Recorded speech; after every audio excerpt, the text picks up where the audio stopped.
It's the Church of Jesus Christ.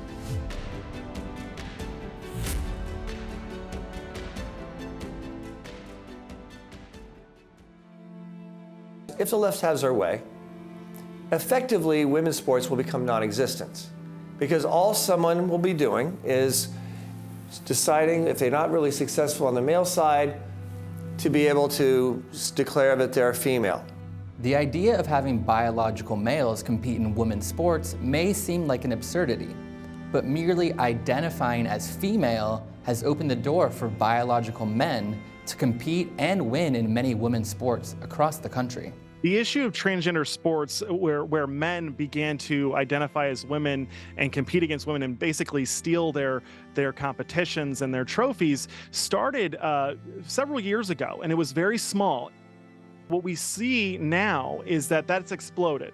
There are states that have passed gender identity laws that ban discrimination, and that essentially forces schools to allow men to compete in women's sports if they claim to be women. And it's a total nightmare. It's been a total disaster.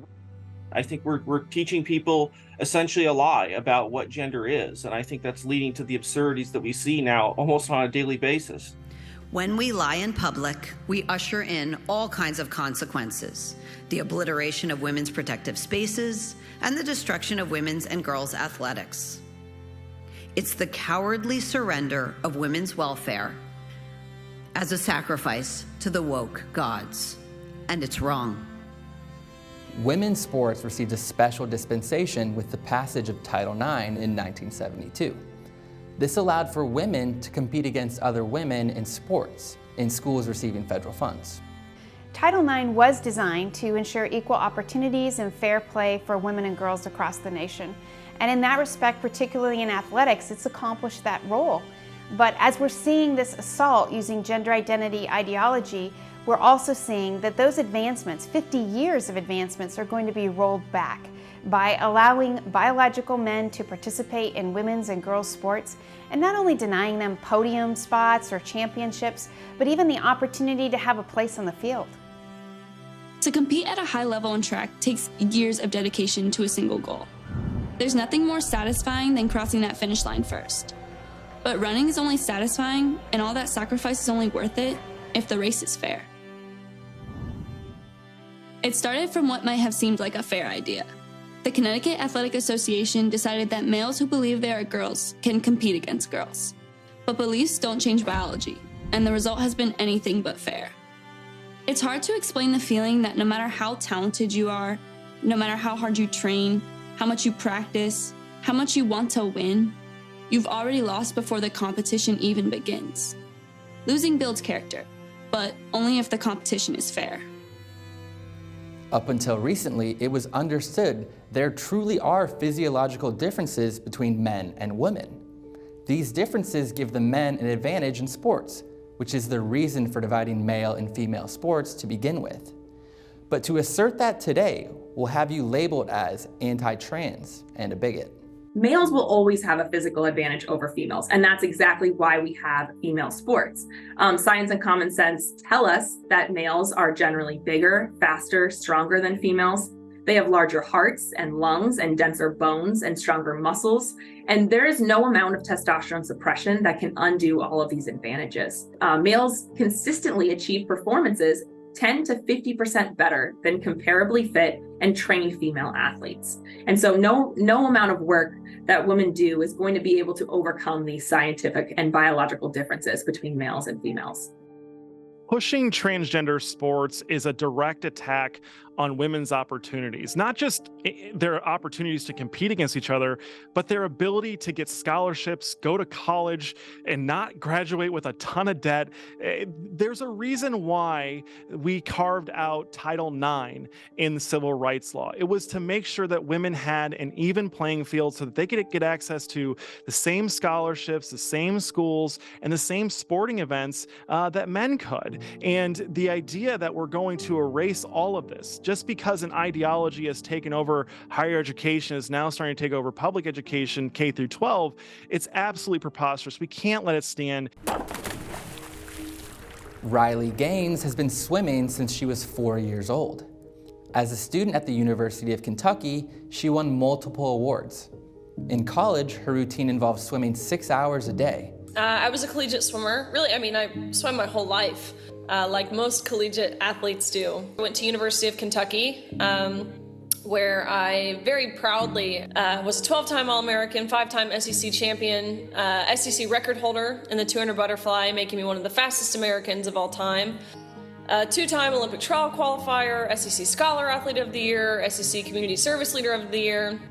My junior year, I ended up placing 7th in the nation, which I was proud of. You know, you're top 8, you're an All-American. It's a pretty high honor, but I knew I was capable of more. And so it was right then and there that I placed 7th my junior year that I set a goal for my senior year to win a national title, which would of course mean becoming the fastest woman in the country in my respective event. About midway through my senior year, I was right on pace to achieve this goal. I was ranked 3rd in the nation, behind trailing the girl in 2nd by a few 100ths of a second, a girl I knew very well.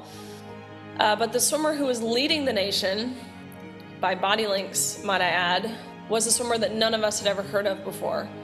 And this is the first time we became aware of a swimmer named Leah Thomas. I didn't know who this person was. I hadn't seen a photo of this person, or else things probably would have been a little more clear. But turns out an article was released disclosing that Leah Thomas is actually Will Thomas and swam 3 years on the men's team at University of Pennsylvania before deciding to switch to the women's team. But at the national championships in March of 2022, she tied with biological male Leah Thomas, who had ranked as the 426th male swimmer the year before.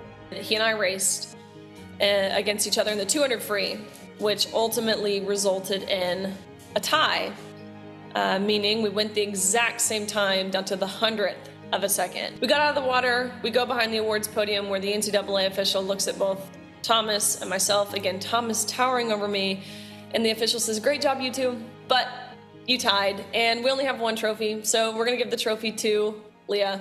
Sorry, Riley, you don't get one." Recently, Riley was among more than a dozen college athletes who filed a lawsuit against the NCAA, accusing it of violating their Title IX rights by allowing a transgender athlete to compete at the national championships. The NCAA, what they've done is explicitly violate Title IX. And we were directly discriminated against on the basis of our sex, as Title IX stood at the time. To me, right, of course, I'm not a lawyer, I'm not an attorney, but to me, even in the moment, I'm like, wait, this is everything that Title IX was passed to prevent from happening. Why doesn't someone sue them? And I kept thinking that, and then finally, it was like God tapping on your shoulder, and he's like, hey, it's you. You sue them. And so myself and 15 other athletes now have signed on to this lawsuit, 15 other athletes who have been adversely impacted at the hands of the NCAA due to their transgender policies. Thankfully, average Americans are weighing in against this injustice. A recent Gallup poll found that 67% of Americans said that athletes should only be able to compete according to their birth gender. And 24 states recently passed laws prohibiting biological males from competing in women's sports. It really is amazing that we're allowing what amounts to, in many cases, mediocre male athletes take the place of elite female athletes who have competed their whole lives at a young age to get a scholarship to go to a college or university to compete and to get an education. The proponents of transgenderism, specifically transgender sports, claim that it's about equality. I reject that entirely. And not only is it not equal, it's not fair. It is robbing women of rights that they had to work very, very hard to attain over the last century. And it's all going to get erased because a radical group of people, less than 1% of the population, is calling the shots when it comes to public policy.